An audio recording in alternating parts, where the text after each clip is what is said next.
All right, so welcome everyone to this program. Today we're going to be talking about the specific program called Data Science for Biomedical Research. The program is going to be focused on data visualization, statistical analysis, and machine learning in R and Python. And in this session, we will review some of these topics. But before we jump into that, I would really love to know a little bit more about you. So here are some 3 questions that you can try and answer. You can answer them in chat. You can unmute yourself. Really, what I would love to do is to get a sense of who's here. What is your highest level of education currently? What university are you in? And what are you expecting from this program? I will share a little bit about myself. So I work for the Pine Biotech team in collaboration with the Louisiana Biomedical Research Network. And my background is in data science, and I've been working in application to bioinformatics for a number of years. And I've been involved in many different projects along the way, spanning all the way from cancer to infectious diseases to neuroscience, using a variety of data, primarily omics data, even though it's expanded since then to healthcare data, phenotypic data from experiments, and others. So I would love to know, again, for those who are just joining now, what is your highest level of education currently? What university are you in? And what are you expecting from this program? And I will share in just a little bit why that's going to be important, because I don't think that we can achieve everything for everyone, but I hope that we can achieve some of these things for some of the participants. I guess I'll go first. I am Corey Smith. I'm an assistant professor here at the University of North Dakota. I have a doctoral degree in psychiatric epidemiology, and then I went on to do a postdoctoral work in health informatics. So in terms of my expectations for the program, and to give you a little bit of background, I actually direct an administrative supplement as part of our INBRE program here at the University of North Dakota School of Medicine. And we work closely in partnership with 5 tribal colleges here in North Dakota to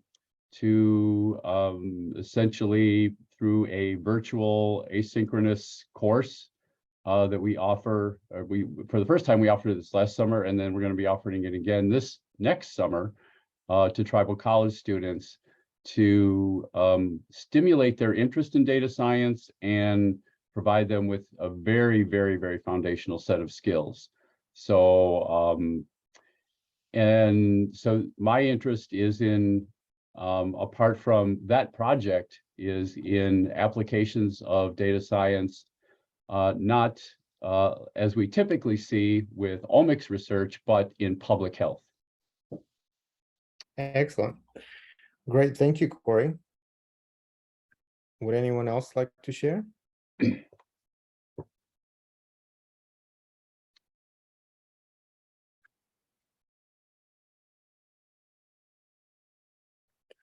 Well, I'm not going to necessarily make it difficult for others to share, but I see that V. Kopi shared that she has or he or she, I don't know, has a PhD and from Montana State University. And the objective is to learn more about how to use R for biomedical research and data analysis. So again, if you are just joining here for the first time, you can either share that in chat or unmute yourself, and I'd love to kind of get to know you. But let's go through a brief introduction to some of the topics that we will discuss throughout the program and how to get started. And I'll kind of explain why we are asking for certain things as we go throughout the course. So first of all, as a program was established to provide training and enabling independent research guided by mentors and peer examples. So we have a collection of participants from different programs that we serve. And I hope that you will benefit from some of their content as well. We have another person here, Ronald, who shared that he is a senior bioinformatics student at Xavier University of Louisiana, and he is hoping to improve on the competencies in bioinformatics. So thank you for that, Ronald. The second objective here is to develop a growing community with shared passion for data-driven research and appreciation of citizen science. And the reason why this is an important component as well is because a community really helps us shape the curriculum in such a way that it is most valuable and useful.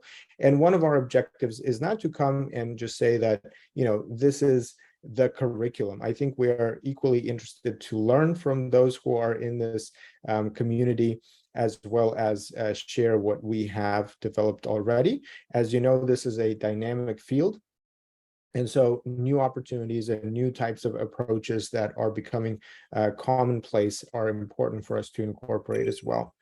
And then finally, we are looking to enable students, clinicians, and faculty of all backgrounds to develop novel and independent research using latest technology in life and data sciences. And I think that's where the convergence of life and data science is important, and as well as developing independent research is important as well. And I kind of talk a little bit more about how this is made possible through this portal, because really our objective is to take something that probably already exists in some format in different pockets of the network and then scale it up and make it available to more participants. So this particular program is based on an existing curriculum that was developed in collaboration with the Tauber Bioinformatics Research Center and with our mentors at Louisiana State University and Louisiana Biomedical Research Network. And we have recently made it available through the National Association of Idea Principal Investigator Research Network, which allows all of those universities that are members of NAIPI to also start sharing and benefiting from this content. And this program is going to be focused on statistical analysis and machine learning to kind of understand how we can apply some of these methods and tools to study complex biological systems using big data. Now, this comment about other types of data, non-omics data, is, I think, important as well. And we've recently started introducing some public health data examples into this curriculum, but I think that we definitely need to expand the variety of data types that we're going to be covering. And here I hope that a lot of the methods that we discuss are going to be applicable there as well. So about this network of mentors and experts that we have been working on, we have been working with the Louisiana Biomedical Research Network, as well as NAIPI and other collaborators that we have, to really offer an opportunity for these experts to come and share about their latest research, their training, and help them convert the materials that they already use to make it available throughout the network. So really, a lot of what we will do today is going to be based on some of those interactions. Together, these elements form what OmicsLogic is, and that is the types of algorithms, data sets that we curate, project examples, together with mentorship, opportunity to learn from experts that are pursuing research and teaching in this field, and offer these kinds of asynchronous training programs that are, synchronous live training programs that are supplemented with the asynchronous training resources that we have. Now, today we're going to be using and throughout the program, actually, we're going to be using two of these major resources for this program. One is a big data analysis platform that will come in handy later on so that we can try and compare different methods of analysis and kind of look at some interactive exercises. And another one is the OmicsLogic portal. So the OmicsLogic portal is designed to provide us with access to a lot of these asynchronous resources.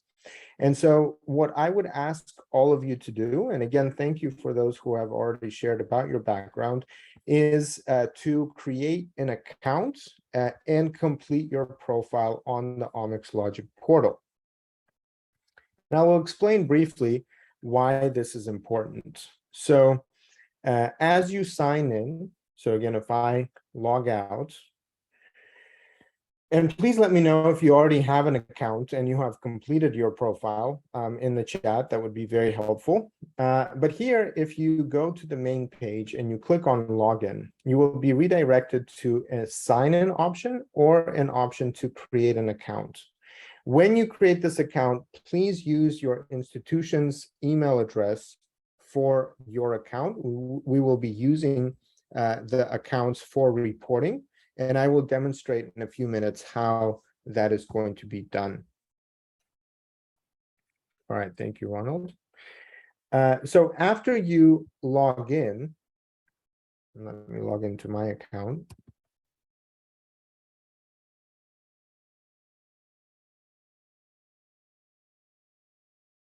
You will notice that you are redirected to the courses page, and right here you will see your profile. So if you click on your profile, you will see that you have to complete the profile to 100%. And to do that, you can click on this profile button, add a bio, upload an image. It can be your profile picture or the logo of your university, or really any image that you would like. You can also add your social media profile. And once you've done these three things, uploaded a picture, created a bio, and connected your social media, which could also include OrcID, your profile is going to be complete. The reason why we need this is because this profile captures all of your activity that we will be using to share with the network administrators about the achievements of each program. And so we are hoping to identify programs that are effective. And as you know, online, one of the major kind of challenges with online learning is actually committing to a program and having dedicated time to kind of complete the materials. And for that, it's very difficult to monitor everybody's accounts. So we have these cohorts of students that we can track by their institutional email IDs and then track their progress. If you're ever interested to see who is completing what, this is also available to all of the users. You can simply go to OmicsLogic.com achievements, and here you can see that I have just completed my profile. Sri Gauri has completed some assignments, and Ronald signed up maybe at 12:50 today. So this is just to show you where this information is going to come through. And of course, on the back end, we are able to see this by cohort. So please take a look at this link and let me know once you have completed your account. Thank you, Ronald, for completing yours. And I'm waiting to see from others if you have completed yours as well. Now, in addition to just completing your profile and being able to share your progress, you will find down below these badges for the programs that you are enrolled in. So for example, this program is called Data Science for Biomedical Research. And the way you know that you are already in the program is if you go to that link, and instead of registration, you will see your profile open up like this.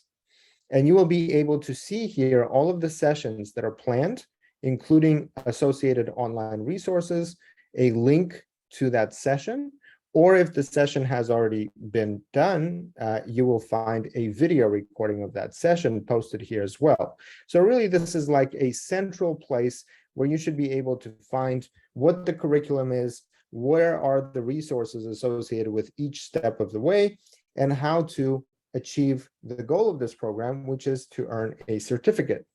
That is achieved by completing 11 sessions that are being planned and going through the materials that are offered. So for example, today's session is October 26th. You will find here a complete session button.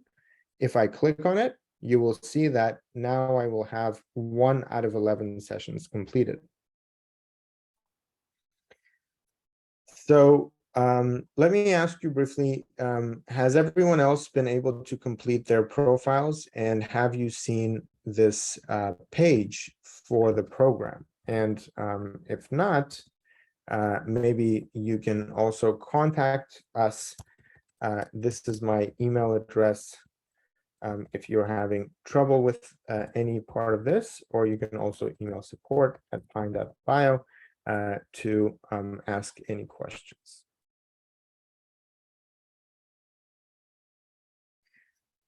once you have completed your profile and you see that you're a part of the program, you will also get access to a lot of different resources. In fact, you should be getting a subscription that gives you access to all of the synchronous resources that we have.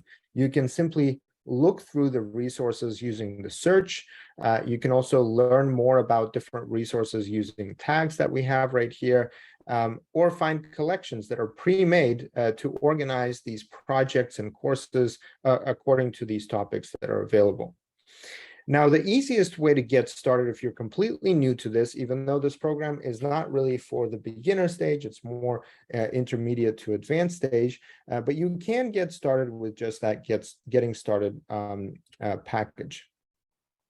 You also have a coordinator that is from your institution. So previously, Farhana would manage the Louisiana Biomedical Research accounts.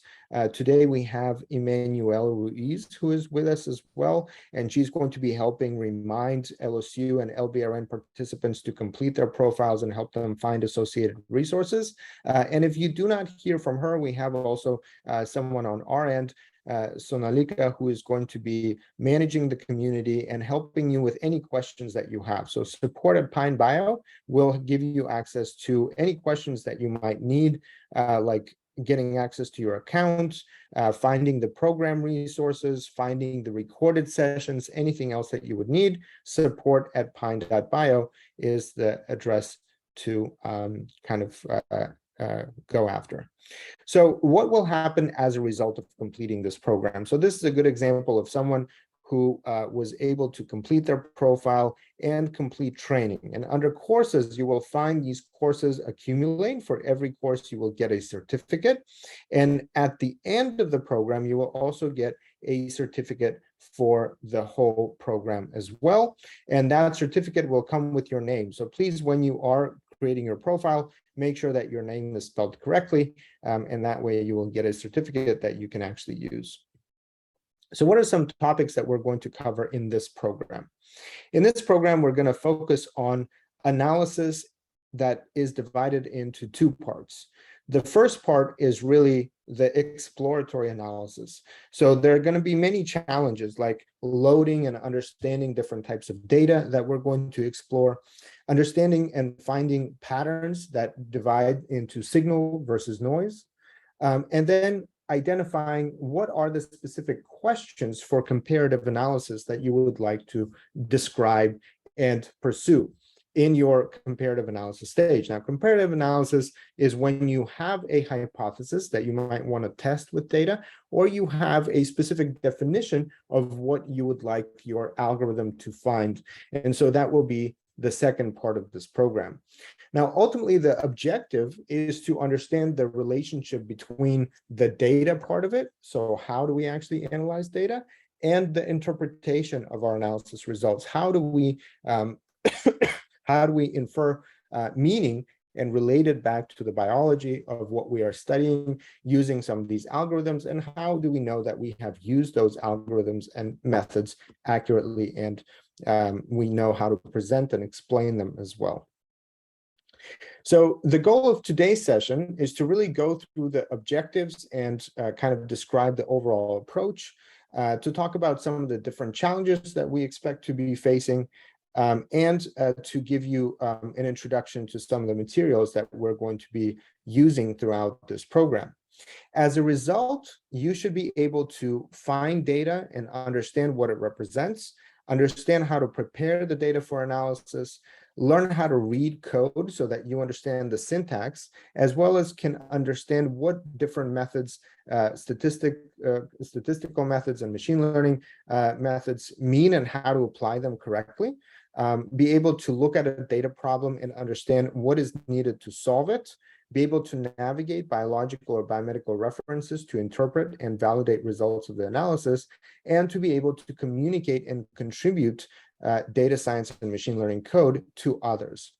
How is this going to be done? So again, going back to your profile, if you click on your profile, you will see that there's going to be the first tab called Activity. The second tab is called courses, and this is where individual courses are going to be listed from whatever you choose to complete, which some of those are already on the program page. And then the next tab is projects. So projects are essentially a step towards preparing your research project, which might be a poster, a publication, but it really allows you to organize your work in a meaningful way, where you describe the data sets that you have chosen to work on, kind of describe the abstract or what was the objective of the study, an introduction, methods, results, etc. So the objective here is, once you go through the training, to be able to show that you know how to apply that to a project of your own. And by the way, here under programs, you will also find the specific programs that you are a part of, including this program that is starting today. So let's briefly talk about data and kind of understand where data science falls into kind of the different stages of analysis that we're going to be working on. And one of the questions that I think is typically on people's mind when they approach bioinformatics is, what is the actual difference between bioinformatics and data science? And I think the major difference really is just the exclusive focus of bioinformatics on biological data, but it really should give you a set of transferable skills. And I think that's one of the benefits of kind of framing this program as a data science program, as opposed to just simply bioinformatics, is because we learn to use environments that are used in other different industries. We also learn about different types of kind of questions that can be translated into a data-driven approach. And we also understand how to present both how we organize our code, how do we follow the logic of the analysis, and also interpretable results that are linked back to whatever data we used. So really, it is just the same set of skills that could be agnostic or really focused on biology. And of course, at the intersection of some of these is machine learning, which is an important topic to kind of, I think, contextualize in the types of problems that machine learning could be useful for, using some of these biological examples that we will have. So the focus of this program is going to be machine learning with some biomedical examples.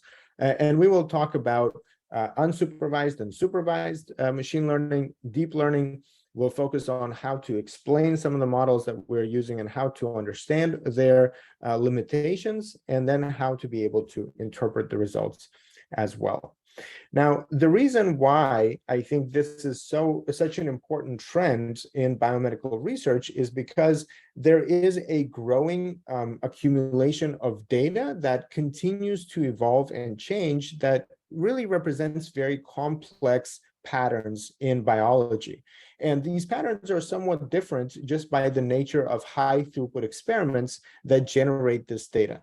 The major difference is the number of objects and the number of features that we will find in a given data set when it comes to high throughput experiments or high throughput data sets generated from clinical research and biomedical research. And so because of those challenges, there is going to be a little bit more of a focus of how do we validate what we find, and how is that different from other types of data? So we talked about public health data, for example, when in public health, typically we might find, thousands of individuals with maybe hundreds of features per individual. It could typically be the other way around for omics data and for high throughput experiments. And so there is some kind of significant difference in how we can apply some of these methods and where they're most useful and how when it comes to these types of data. Now, I think what's interesting is that just during the pandemic, we've seen how such type of data is becoming more prevalent and applicable in many different ways. For example, just 2-3 years ago, when you would talk to people and mention the word mutation, people would just kind of give you a blank stare and not really know what you're talking about. But I think today, a lot of people really appreciate the value of molecular data that is available, because it has been shown to be such a critical component of, designing an accurate vaccine, diagnostics, and other things. And so I think we're going to really continue and see that trend growing across a variety of applications. And that's why learning some of these methods that we're going to be going through in this program is relevant not only for today, but even more so in the future. So when we talk about data science itself, data science is the study of data. It involves methods of recording, storing, and analyzing data to effectively extract useful information. The goal of data science is to gain insights and knowledge from any type of data, both structured and unstructured. And that's an important part of what we're going to be trying to address here as well, because when we think of data and the process of analyzing it, the majority of the time is typically spent on preparing the data for analysis and not running the analysis itself. A lot of people are fascinating with visualizing data, performing complex analysis like machine learning and deep learning. But the reality is that there's a lot of processing, wrangling, preparing, filtering that data for analysis. And so I think approximately 80% of your time in data science is going to be spent on cleaning that data and preparing it for analysis rather than the analysis itself. So we'll spend a little bit of time doing that. We'll start today, and then hopefully we'll kind of do some more in the future lectures as well. So really the process is, you have this collection of digitized data that typically includes a lot of noise. The first step is to organize or structure it in a table, a database, a matrix, and understanding those different elements or ways to store data is an important part of data science. Then whatever analysis we perform is really typically about distinguishing noise from signal from noise. And then ultimately, once we have that signal, it is going to be the insight that could lead to action, that could lead to interpretation and understanding, or an actual action that we can take on that data. So a good example of unstructured data is media posts, emails, videos, images, speech, or sounds. When it comes to omics data, we're talking about FASTQ files, for example, that contain short reads. Or when we're talking about images, it could be just a collection of images that we don't know anything about. Semi-structured data is when we start categorizing that data, adding labels, having metadata, organizing in some way by type, class, or some kind of a pattern. And then finally, structured data is when we have these actual features and maybe categories that we know how to operate on, formed in structures that are easy for us to retrieve and store. And so that structured data is really the goal of the processing step before we can get to all of the exciting stuff. So here's an example. I asked you a couple of questions like, where are you, what is your highest level of education, and what university you're from? And I also asked you, what is your objective for this program? And these are your responses, I think, are a good example of what unstructured data looks like. Some said the name of university, some said PhD, some said undergraduate or graduate, and maybe you said my goal is to improve my skills, or some free kind of text like that. And as you can imagine, it's very difficult to immediately take this kind of source of data that looks something like that and turn that into an insight, like how many people do we have of a certain kind, and what are the biggest objectives that people agree on, So that's why I think this can illustrate the process of, well, what do we have to do to actually get started with data analysis?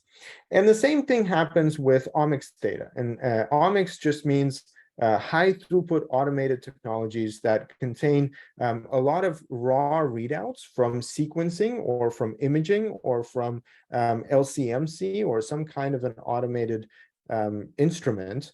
And one of our objectives is to actually turn that data oftentimes into a single source of structured data.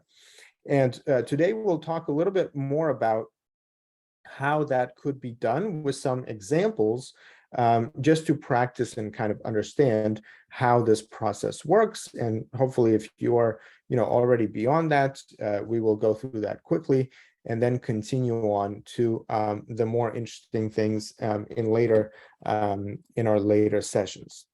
So what are we going to achieve at the end? Well, at the end of this process, our goal is to really be able to work with a variety of data types, to be able to link signal from those data in an accurate, reproducible way that could be interpreted. So we might talk about profiles of gene expression, or clustering of gene expression data sets, or maybe kind of visualizing the results of our comparative analysis in such a way that we could link it back to the questions that we originally have. And so we'll talk a little bit about how to frame those questions in such a way that they could be answered with some of the methods that we will talk about. So at the end, I hope that all of you will have the opportunity to find data and understand what it represents. And what that means is, if we go to a place like NCBI, or we find some data set on Kaggle, looking at that data, being able to categorize where is the genotype, where's the phenotype, where's the metadata, where's the raw data, and understand what kind of questions I could ask. Number two, understand how to prepare the data for analysis. So what steps do I need to take what I found and then turn that into something that is ready for analysis? We will go through some coding exercises that will include some exercises in R and Python. And your goal is to really know how to quickly navigate these exercises, where you can read the syntax, be able to fill in the blanks and fix problems. And that will lead to a better understanding of how to code to launch these statistical methods and machine learning libraries to apply to different types of challenges. Be able to look at a data problem and understand what's needed to solve it. So, when there is a challenge, how to address that challenge. Be able to navigate biological or biomedical references to interpret and validate results of the analysis, and to be able to communicate and contribute to data science and machine learning code to others. So the goal would be to maybe develop some project that you could showcase to others and explain what you have done.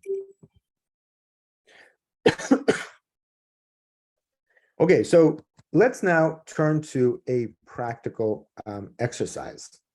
So hopefully by this time, you were able to complete your profile. And to get started, we are going to go to this first exercise in a course called Introduction to, I think it is called, one second. So if we go to courses, right here, if you type R, it is going to be called Introduction to Data Science, or BioML, and it is going to be in R. So please let me know once you are here. I want to slow down so that we are following along. So maybe you can say something like, yes, 1, I'm there, and something like that, that I know that everyone's following along.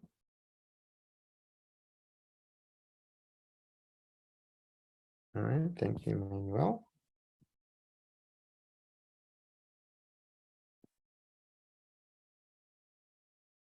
And we will go into this lesson, how to load data and check for variables.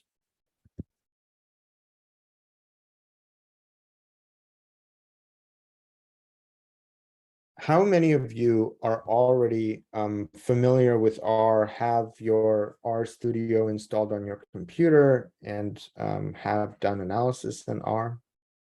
Maybe you could rate your, maybe you could give me a kind of like your self-evaluation on a scale from 0 to 10.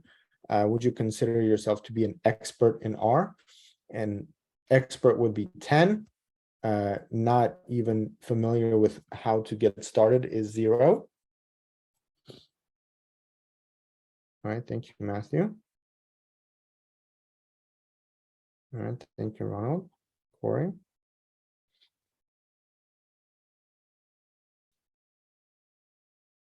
Okay, so the reason why using R to get started is a useful point is because R is free.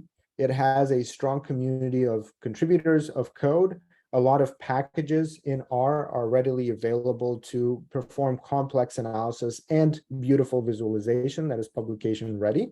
And so it's really useful to understand how to code in R, and especially how to use these packages, I think, for the type of biomedical analysis that we will deal with.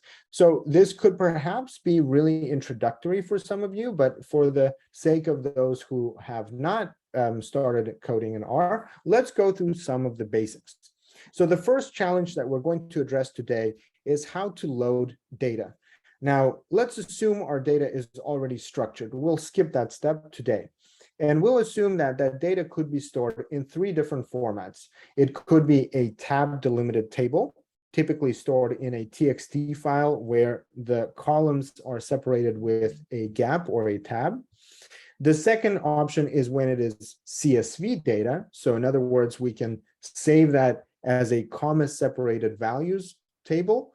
And the final one is an Excel, right? And let's say an Excel typically has several tabs, right? Several sheets. So that is the first example that we're going to be doing. Now, here, we're going to be using a path to where that data is stored. Typically on your computer, that would be the path to your computer, your username, wherever you're storing your data. Here, we're going to be using an online practice environment, so you don't have to worry about storing that data on your computer. You will be given a link. The second thing to remember is that some things are very easy and are kind of base, or they are a part of the core functionality of R. And so for that, we don't need to load anything. So if we just want to load a table, we don't need to load any libraries. In some cases, like when we have Excel, we do need to load a specific library. A library is a collection of functions that somebody else wrote that provide us with an easy implementation of that function without having to worry about overcoming the technical challenges.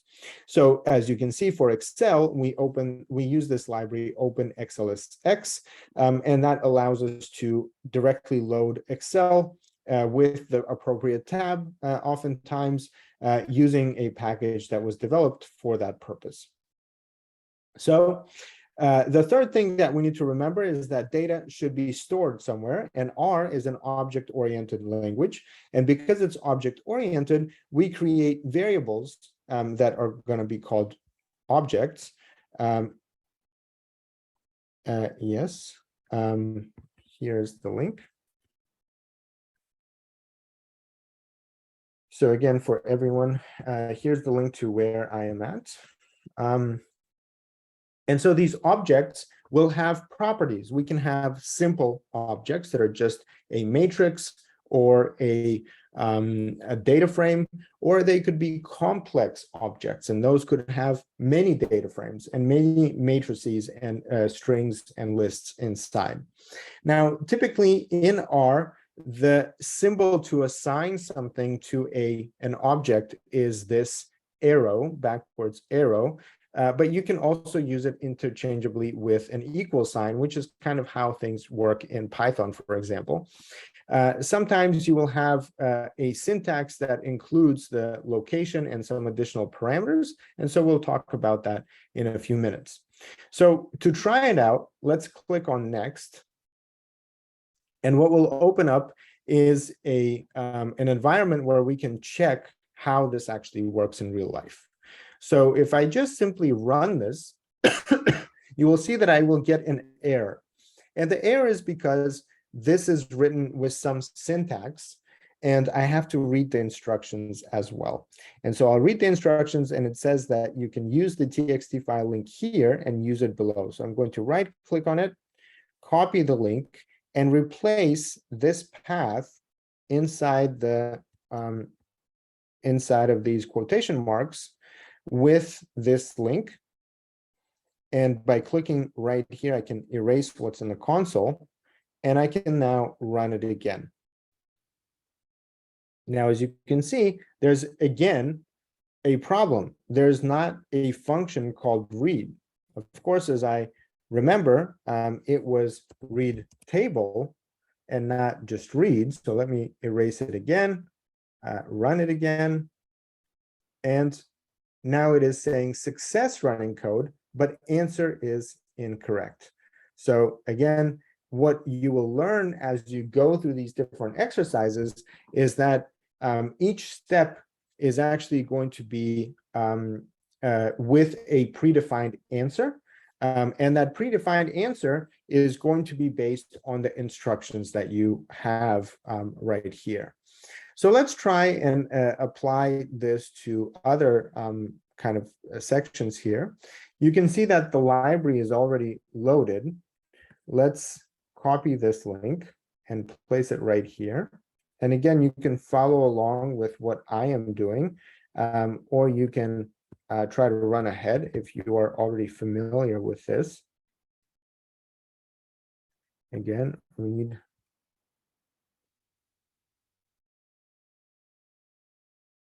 All right, and you can see that the answer is correct. Let's try this last one. All right, and you can let me know once you are done.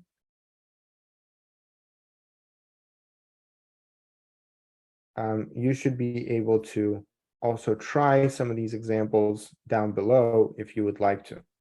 Now, if you already have R installed on your computer, all you need to do is you need to just copy this code right here and run it on your own RStudio. So how many of you already have RStudio installed?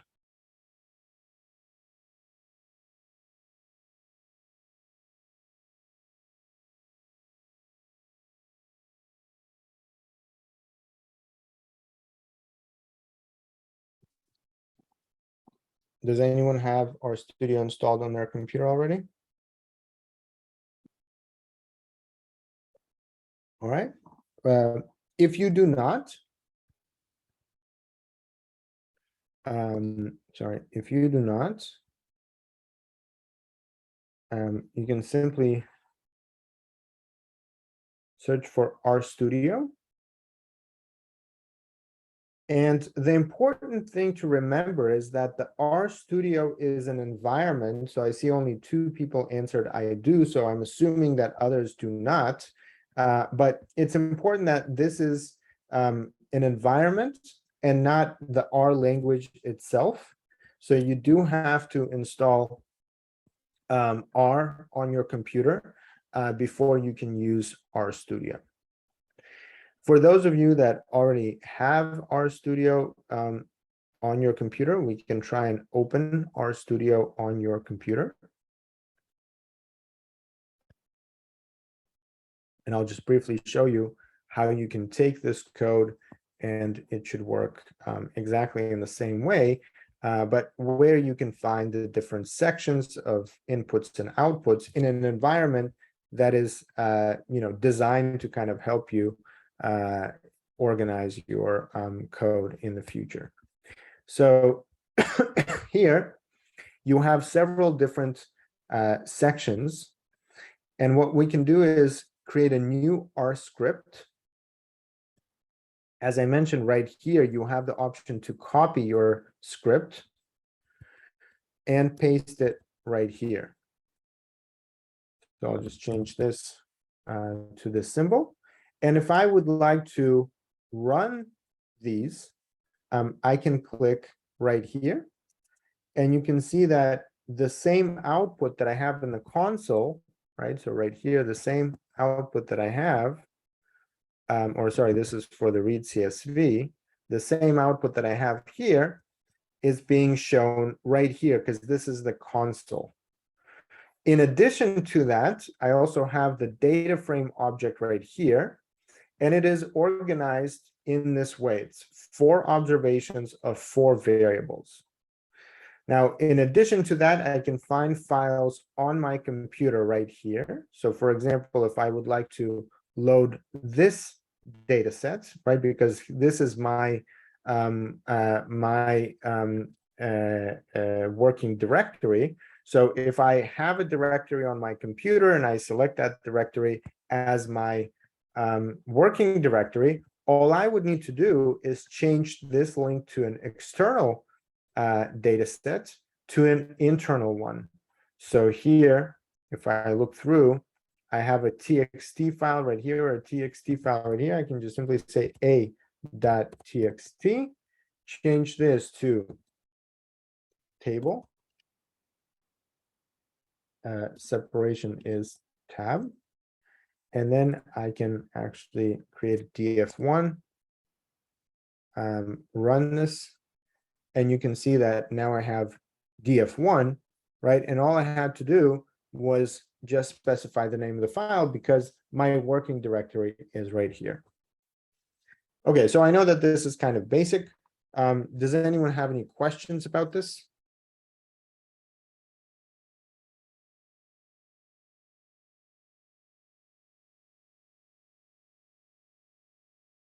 All right, so if we don't have any questions, let's just take a look at this next section. This is where we have an external file that actually has some arguments. And this is why it's important to kind of understand what this R script is. So essentially, this script on my computer, once I save it, and let's say I call it my script, I can also run this script now with an argument. So here you will find that I call an argument, which is what I will pass on to my script. And then I will be able to run this directly from the terminal, which is right here. So here, I will be able to run that particular script on my computer without having to run everything from inside the script. Let's go to the next one. And here we'll talk about what are functions. So essentially, what we have inside of these packages that we're going to be using throughout this whole course, we are dealing with functions that somebody else wrote. So just like we say, here's our script, and that script, let's say, loads a data set and reads it, maybe output some kind of a graphic, somebody else also wrote a script like that. And that script is typically full of functions that have specific arguments in them. So let's try to run a function like that ourselves. The way to do this is to just try to run this function that will calculate the length of a sequence.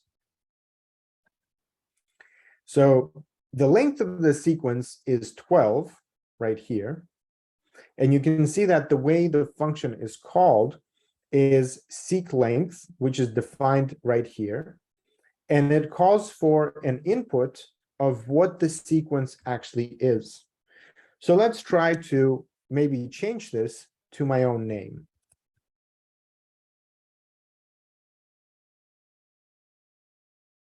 All right, so here again, the sequence 1, 2, 3, 4, 5, 6, 7, 8, 9, 10, 11, 12 is exactly the same number of characters as we had before, and so it accurately calculated. But you can, of course, change it to your name, and this is going to change for you and what you were doing. So again, this is a very brief, high-level introduction to this course. I already completed this, but you will find that at the end, we do provide you with an option to submit any feedback that you might have. Let's now think about how can this work for other types of things that we're going to be doing, and describe a little bit what are these things that we're going to be doing next in this program. So as you can see, we have a very similar set of content for R and Python. So I'll just kind of review it here and give you an example of something similar in Python towards the end, because we will have a very strict end at 12. And so if you do have any questions between now and the end of this session, please put those questions or comments in the chat. I would love to know.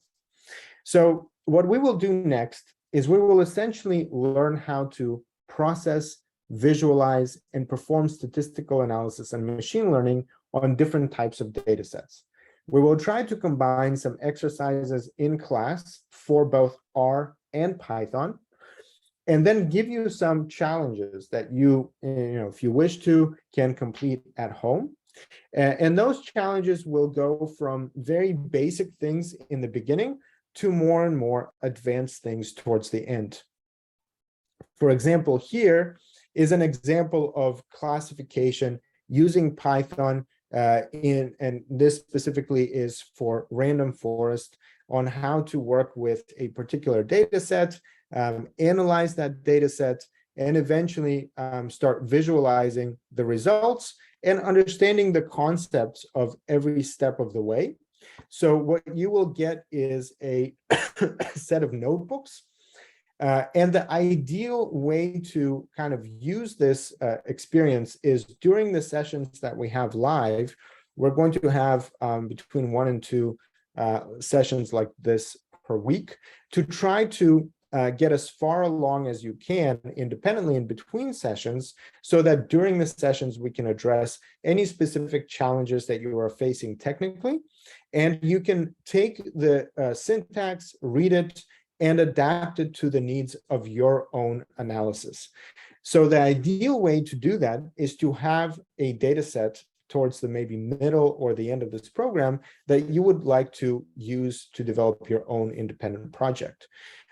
Using that is kind of like if you watch somebody swimming, right? You're not going to learn how to swim. It's only when you're in the water and trying to swim yourself that that skill is going to develop. And that's sort of like what coding and data science and analytics in general is like. You will not just learn by watching me or someone else do this for you, or even taking somebody else's code. What you need to do is really try to jump into this experience yourself, do it together during the sessions, and even a lot in between these meetings as well. So just to kind of summarize, let me describe some of the projects and types of data that we're going to be dealing with and how we're going to do this. So primarily, OmicsLogic is about omics data, and we're going to deal with genomic, transcriptomic, and metagenomic data. For each one of those data types, there will be some project examples with curated data sets with a clearly defined phenotype and kind of raw omics data that we will start from. And they're organized around these specific topics: oncology, infectious diseases, neuroscience, and agriculture. So in one of those, you can rely on the data sets that we will use in the program. If you have other ones, you're welcome to kind of find your own data set, and we can exchange comments in between the sessions to kind of make sure that you get help that you need for processing and preparing that data. Now, the projects are organized around topics in biomedical research. And so you will find things like diagnostics and cancer biology, single cell and tissue composition, or microbiome and infection. And some of those projects are going to kind of walk you in a step-by-step way on how to, go from raw data and all the way to downstream interpretation, at the end, making it kind of open-ended. So you can actually take the same project and, make it your own, develop something independent as a result. Many different project examples that will kind of introduce the context, help you find the data sets, prepare those data sets for analysis, and then finally develop an analysis that makes sense. So the major steps that we will cover in the next few sessions are organized according to a typical workflow of a data scientist or a bioinformatician that I think has increased in their capacity to advise on experimental design or data collection in general, so that the PI or the biologist in the team can really be anticipating the kinds of results that they're expecting to get at the end. And I think that is why it's going to be so important to kind of go quickly through each one of these stages, because we ultimately do not have that much time, but provide you with enough opportunities to exercise and kind of do the work on your own so that you're prepared to complete each section of this process independently. So with that, again, thank you for joining today. I am looking forward to getting to know you more in the next few sessions, even though I'm not going to be the primary trainer or mentor in this program. I do want to get to know all of you. And if you do have any questions, you are always welcome to reach out to me. My email address is ilya@pine.bio. And you're welcome to connect with me on LinkedIn as well. I'm just going to give you my profile that has all of the information about me, so you can check that out. And I'll leave the next few minutes that we have remaining here for any questions that you might have.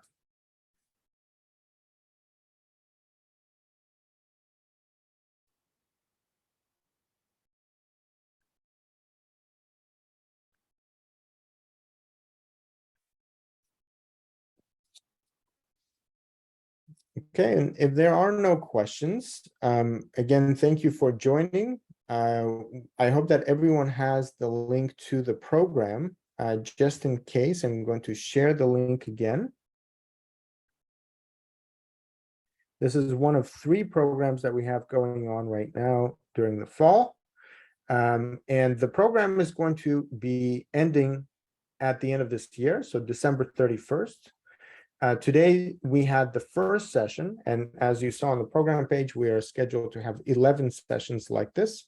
So hopefully by the next session, if you could, if you're planning to join the next session, I do think that it's useful to have, everything prepared before the session.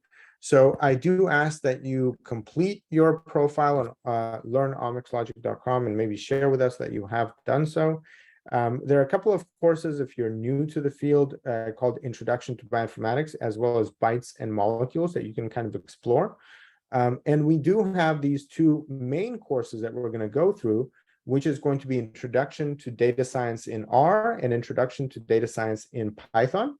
And to be mindful of our time in these sessions, please make sure that you have installed R and RStudio on your computer, that you have also installed Python in some kind of a Python developer environment like Visual Studio Code, VS Code, PyCharm, or something like that. That's going to be useful, even though primarily we will rely on some online tools to help us go through the material. Thank you once again for joining, and I'm looking forward to seeing you again soon.